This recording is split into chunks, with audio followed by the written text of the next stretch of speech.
been a minute. I probably look like crap because I'm leaving work.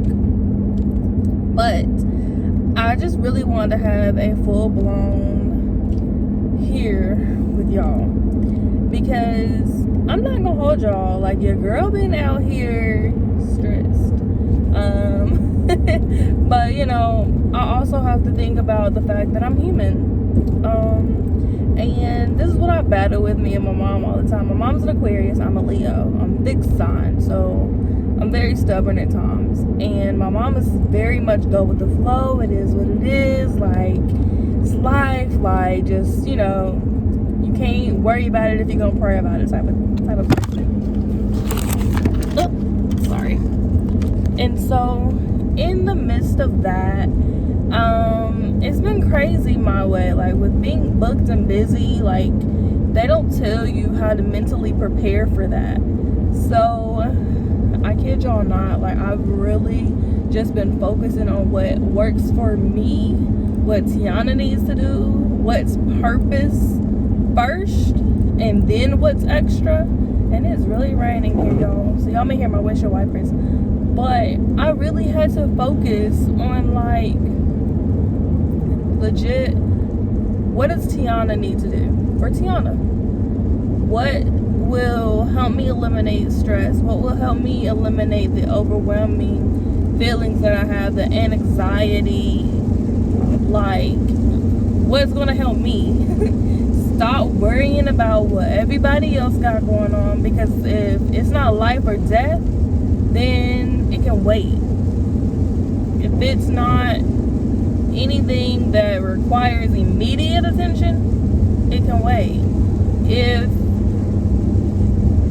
it's not something that, you know, is life-changing or will really alter a situation if it's not handled immediately, it can wait. Handle you first. Handle what can be life or death for you. Because what people fail to realize is depression is real, number one. It's a mental health, I don't want to say disease, but it's internal. And it's something that no one else can fix. They can help you and they can support you, but no one can fix that shit but you.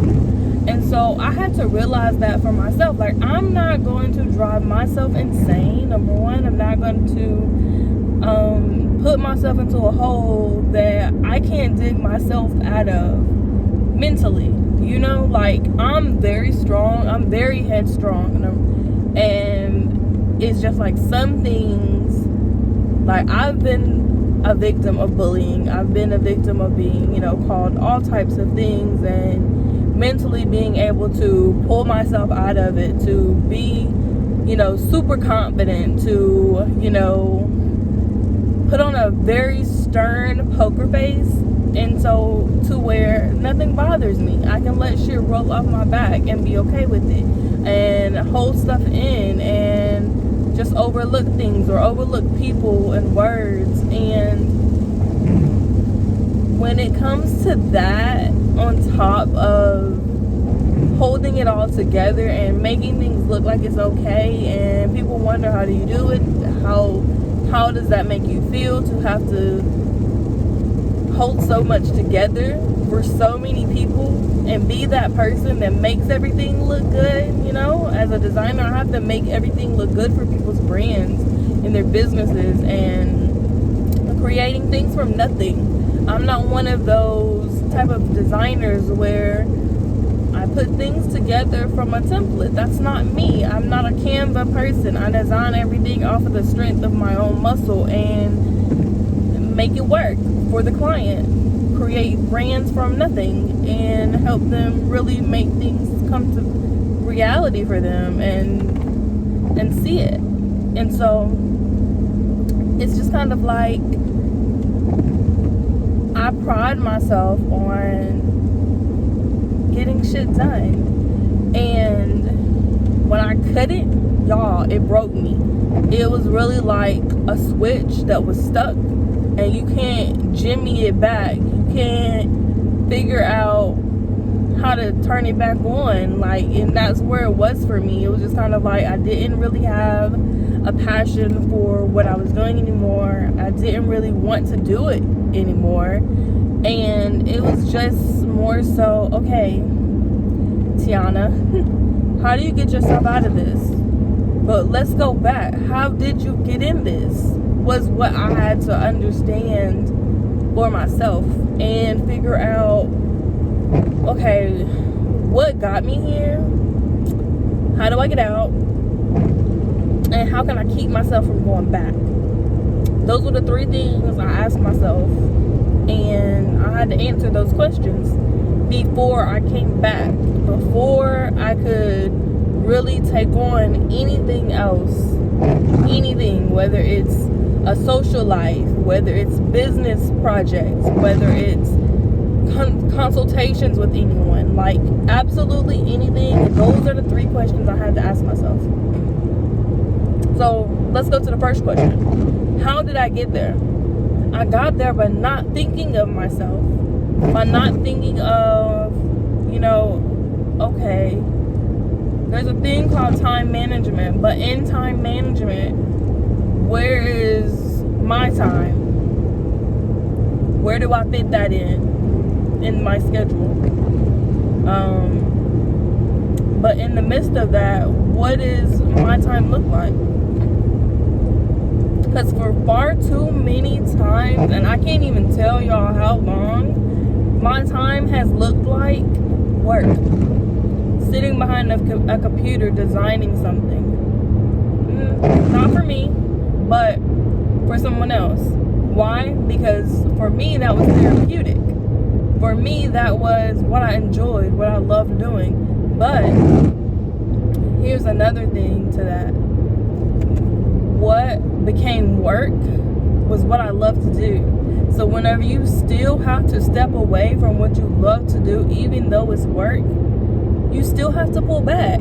And I wasn't doing that. And so it still felt like I was always working. Because whether I loved it or not, I still spent time away from myself, which ultimately pulled from my mental state. And so I had to sit there and I'm like, okay, what are some things that I need to incorporate in my day-to-day that gives me time to sit with myself, that gives me time to focus on me, what's going on with me internally.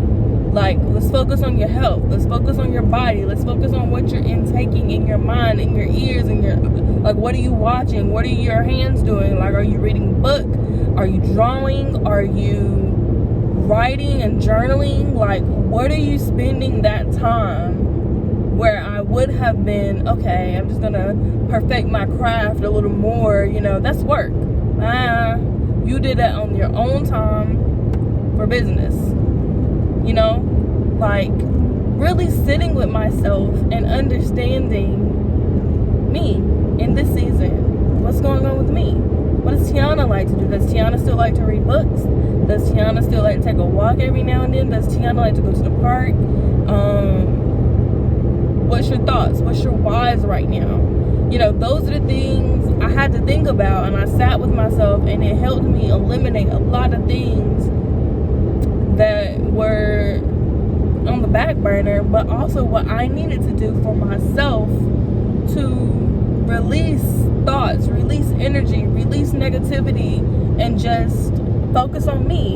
And it felt so good, y'all. Like, excuse me, to be able to sit with myself for, 10, 15 minutes and write, sit with myself and pray, meditate, take a walk, just because I wanted to be in tune with the energy that I was bringing to the table. Because oftentimes when you get burnt out, you can take that energy and push it off on other people out of frustration, out of anger, out of needing a release, out of so many things. And it's just like, if you don't release that energy somewhere, push it somewhere, or even just acknowledge it in a moment to yourself, you will get. And so when you forget to focus on you, it's just like, okay, moving on to the second question. How did I get here? And then that next question is, what do I need to do to get myself out of it? So me personally, what I chose to do to take it upon myself to tap into my senses and understand, number one, why do I feel overwhelmed? I had to ask myself that question. Why do I feel overwhelmed? I feel overwhelmed because I'm not pouring into me. And I'm pouring into so many people and no one's pouring back into me. But more importantly, I'm not pouring back into myself. So when I'm not pouring back into myself, I feel like I'm losing a lot of me. And I have to ask myself, okay, what's going to fill my cup back up? For me, it's reading. For me, it's pouring knowledge back into me. For me, it's releasing thoughts, releasing ideas, releasing feelings, releasing the life situations that I'm encountering and getting them out of me so that I can continuously move and navigate life how I need to in order to fulfill and complete my purpose. So I journaled. I journaled a lot. I prayed a lot. I sat with myself in moments of clarity. And another thing, I removed people and revoked access to me from a lot of people. Be it clients, be it friends, be it family. I removed that because people can pour into you in a way that can overwhelm you. My camera just does not want to act right today. And so when people pour into you and they tug on your emotions and they take from you, and you encounter a lot of opportunists, and encountering a lot of opportunists can really set you back too, because people are taking from you. And it's like, if people take from you what you give, are you accepting that they're taking from you? Do you need something to be do you need something to be given back to you in order to feel okay again? Because some people are naturally born givers, and that's okay. You have to know that about yourself, or know that about your purpose, and be okay with that. But in order to do that, and if you're that type of person, you have to know what's going to fill you back up, put you back at the rim. Because if not, you're going to be depleted, you're going to feel burnt out, you're going to feel lifeless, devalued, and ultimately lose the understanding of what your worth is. And so for me, that's kind of what happened. It's kind of like, okay, I don't feel like I'm adequate for this. I don't want to do this no more. This is taking from me, and it's not pouring back anything into me. I still don't feel like I want to do this. And I'm like, why do I feel like this? Like, this is something I know is my purpose. This is something I know that I'm good at. This is something I know God would not bring me this far in order for me to lose it, to forget it, to give up, to quit, to throw the towel in and just say, forget it. He didn't bring me this far for that. And not when you know what your purpose is. God can leave you, take you places to ultimately help you reach another level. It could be a transitional time. It could be a moment of, okay, it's time to switch gears. Let's move at a different pace. Let's step into a different arena. It could be the butterfly season for you, And so that's kind of where I am. And it's kind of like, okay, now that I understand what I went through, what's next? What do I have to do now? And so literally I had an epiphany today, y'all, of everything. And y'all, it's been retrograde the last few days, like maybe like a month, like a week really. For me, it's felt like a month, but it's been like a week or so of retrograde, and I felt it, y'all. Like I really felt that. I felt like quitting on deals, and sometimes you can't really talk about things while you're going through it. It's really hard. And so I was like, when I get through this, I'm going to share it, and I'm going to talk about it, and I'm going to tell people about it, because the devil comes and he tries to swipe something right from under your nose, and if you're not wise and you're not paying attention, he will. And sometimes God allows it. Why? Because God wants to test you. He wants to test you to see, okay, does she really want this? Is she really obedient? Is she really going to follow through with the task at hand, the mission, you know? And I was really about to quit, y'all. Like, it was everything in me saying quit, give up, throw the towel in. From trying to understand relationships to trying to be like, this isn't fair, I don't like this isn't what I thought it was, to like so many different things that I really sat with that, and I was like, you know what, this ain't nothing but the devil, but you know what, God approved this, so it's a lesson in the mission. And along the way, this is going to be a big blessing. And I had to look at it that way. But I had to get out of my own way. But I also had to pour into me to understand the path that I was on. And had I not got with myself and peeled back layers and understood and accepted things and was able to look into the mirror and be honest with myself, that right there was the thing. Being honest with myself and understanding, okay, Tiana, yes, you're mentally not at a very good place right now. Okay, that's cool. I've accepted it. And no, I didn't want to tell anyone, but I had to pull back. Like, I pulled back from clients, and I'm pretty sure clients will probably be looking at this and be like, yep, I understand now. And it's just like, when you're overwhelmed, when you're overworked, when you're devalued, not paid enough, and still just depleted from like everything, it's like so hard to try to make sense of everything when you're really not making sense of where your mental capacity is. Like, I was just really done. And I was honestly working and pushing through just to work and push through. Why? Because I had deals on the line. I had contracts signed. I had, you know, things to do. It's business. And at the end of the day, business is still business. So it's like I had to keep going. I couldn't stop because, oh, whoa, life is here. But I had to pull back from a sense of how I handled business. I couldn't have people texting my phone all day, all hours, because they have something they need done. It'll wait.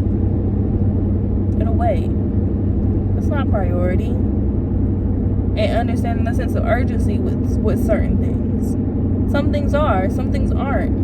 You can't take other people's time for granted. You know, and I had to understand that for myself, taking my own time for granted, because I'm not giving myself my time that I needed for myself. So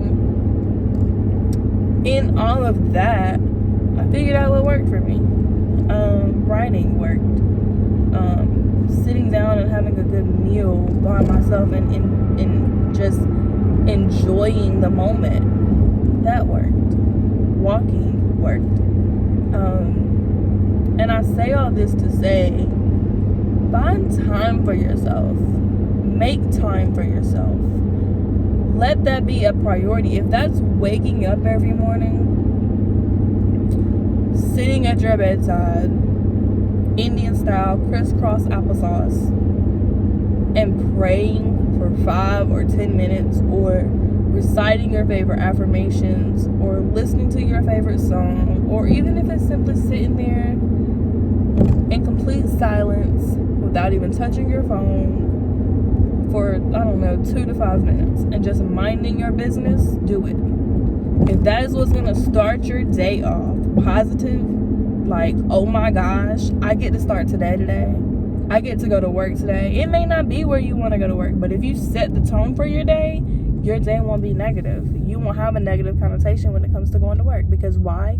You set the tone for your day. You set the pace for your day. So that is what I did. That is how I started waking up every morning and just figuring out what to do to fix that switch from not being stuck. Because it's a rut. It really is. And I realized the closest people to me, my team, my immediate circle of friends, I was distancing myself from them. I didn't want to speak to people. I knew the negative Nancy that I had become in my own mind. Whether or not I stated anything negative or I did anything negative, I understood the mental undertone of negativity that I had that really wasn't good. And I had to figure out, what's gonna change if I don't change? If I don't change, I can't grow. So that means that if I don't grow, then I'm not gonna evolve into becoming what it is God or who God needs me to be. Because I can't evolve. I can't change if, I don't do the necessary steps to make me change or to create change or, what's going to make things happen differently. So I had to figure out what that was, what that looked like. And I just made it home. So that was my little spill while I'm on my way home. But ultimately, that's what I had to do. I had to figure out what I needed to do to help myself, to get myself out of the own rut that I was in, that I had put myself in, out of the neglect of myself. And it helped, y'all. I promise you. Because today, your girl felt so much better. I've gotten so many positive things today, via email, via DM. I had a client approve some project stuff, and just really stepping into things differently, to handle things differently, just to get myself into a mental capacity that I can handle and that works with the flow of the workflow that I have going on right now. Because being an entrepreneur is hard. I'm not going to sit here and lie and say that, oh, if you just push through, you'll get through it. Not that easy. Don't let anyone tell you it's that easy, because it's not. You will go through hell. You will put yourself through hell to make anything happen. And it's a whole lot of hustle with a whole lot of grit. And if you don't have that backbone, if you don't have that resilience, if you don't have that authority over your life and keep that faith, you can find yourself in a very awkward, hard situation of what to do and understanding how to handle that level of responsibility. So yeah, that's what's been going on with me, guys, and I share that with you all to hopefully help someone else. And I'm hoping that you guys check out the Mogul 20-day Just Do Better challenge, because ultimately that's what it is. It's just doing better. Number one, to better yourself, to better your situation, and to just make your life better. And it's dateless. Why? Because we fall off sometimes, and you may come back 2 days later. You may come back 3 days later. Or it may be something that you just need to handle all in a day and make it happen. So it's dateless. It's nothing you have to do in a month. It's nothing you ultimately have to do in 20 days. It could be a 40-day challenge. You could redo it and redo it and redo it and just incorporate those things and make them habits. So join us. Take a moment for yourself, and let me know how it goes. Shoot me a DM or email me. I'm here. Let's do this, guys.